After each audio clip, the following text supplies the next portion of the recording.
Bora lá, meu povo! Rapaziada, esse vídeo aqui não vai ter vinheta, não vai ter aquela introdução. Eu só quero bater um papo bem sério com vocês sobre esta primeira semana pós-rebaixamento do Fortaleza. Não tem sido uma semana muito fácil, né, para todo torcedor tricolor.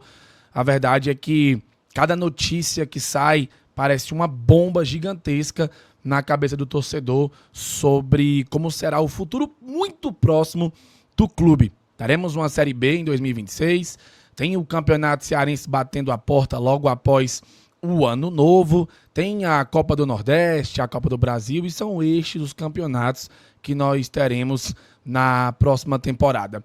E eu sei que tá difícil para muita gente assimilar o peso, a carga dramática desse rebaixamento do Fortaleza.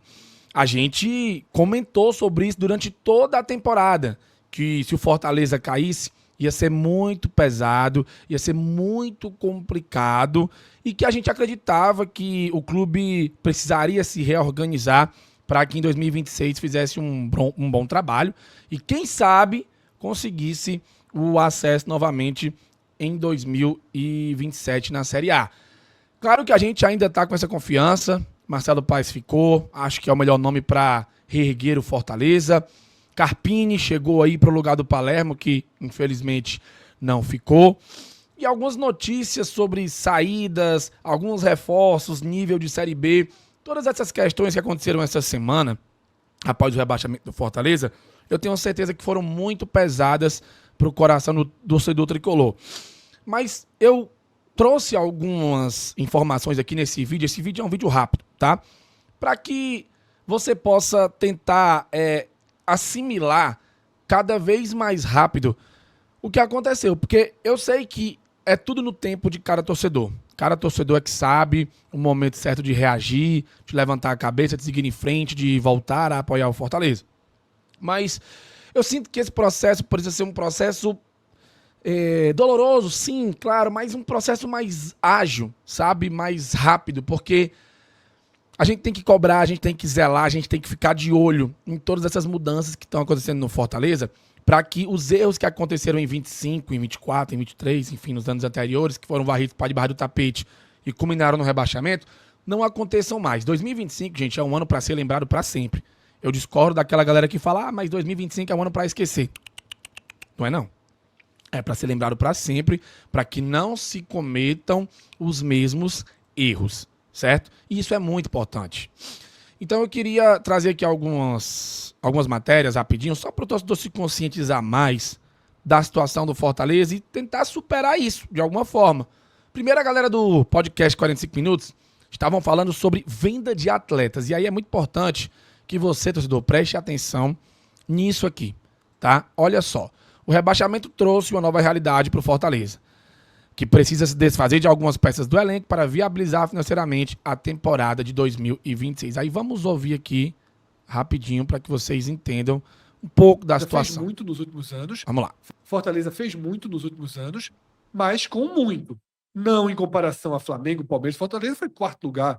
Um orçamento muito menor do que o quinto, sexto, sétimo. O trabalho é muito bem feito. Fortaleza viabilizou esse seu crescimento, mas não estava pronto para ser rebaixado.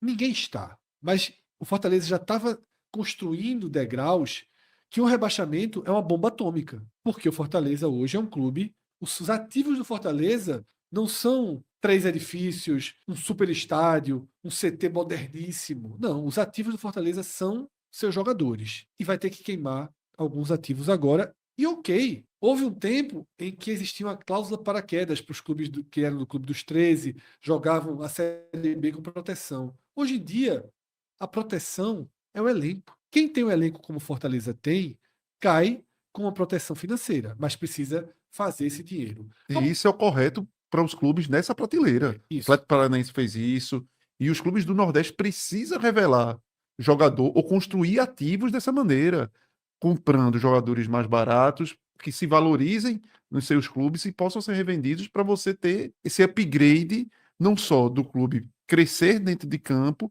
mas poder estar sempre no final do ano vendendo o jogador e podendo reinvestir no próprio elenco. Vocês lembram que nos nossos primeiros anos de Série A, nós tivemos uma certa dificuldade de fazer isso, porque quando a gente chegou na Série A em 2019, a gente pegava em jogadores emprestados de alguns outros clubes e tudo mais. Aí no segundo, terceiro ano de Série A foi que a gente começou a comprar uns jogadores nossos, aumentamos ali o valor de mercado, o poder, né, do Fortaleza de poder comprar jogadores e por aí vai. Alguns deram certo, outros não, mas nós conseguimos já ter alguns ativos naqueles anos. Esse ano a diretoria errou feio.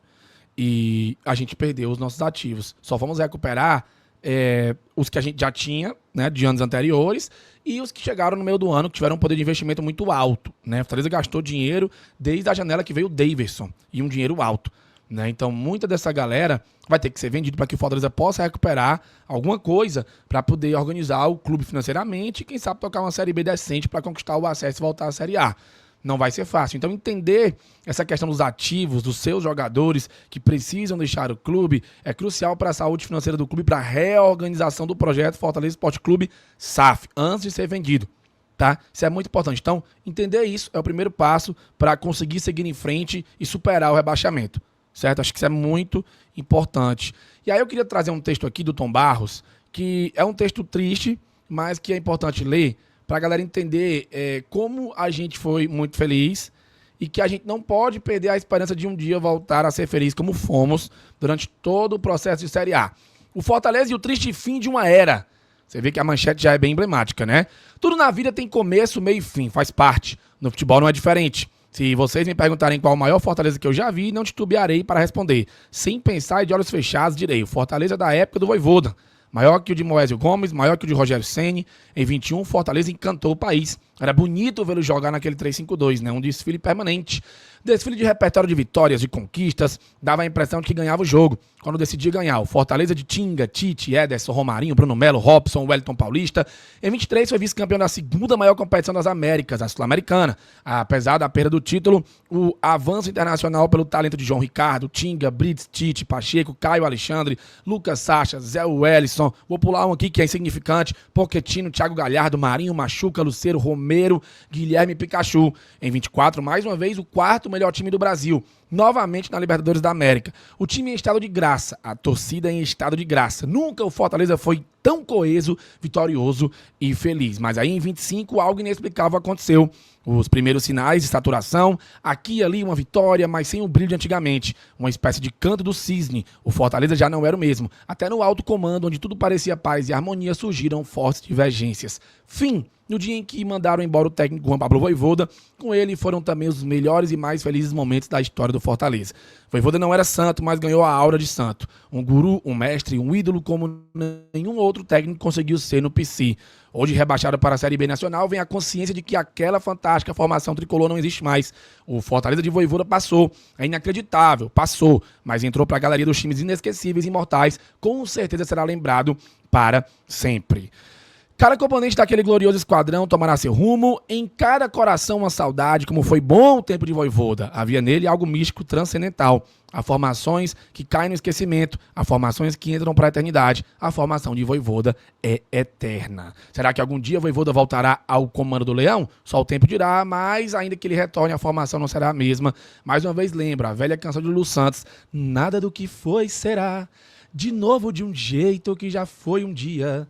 Tudo passa, tudo sempre passará. Essa parte vocês pulam porque eu não canto muito bem não, né? Mas a música Como uma Onda mostra muito do que foi o Fortaleza sob o comando de Juan Pablo Vojvoda, que não era insubstituível, mas que com ele vivemos as nossas maiores glórias no Fortaleza Esporte Clube. Claro que a gente não pode deixar de citar o Marcelo Paes. E aí eu preciso te lembrar que a reunião do Conselho Deliberativo do Fortaleza no próximo dia 12 teve pauta adicional de caráter de urgência. 2 alterações no Conselho de Administração da SAF foram indicadas: as saídas de Wendel Regadas, que também é presidente do Conselho Deliberativo, e o Elias Leite, lembra dele, da Unimed, o Vai Dar Certo, para as entradas de Lauro Chaves Neto e Zacaria Banzamar.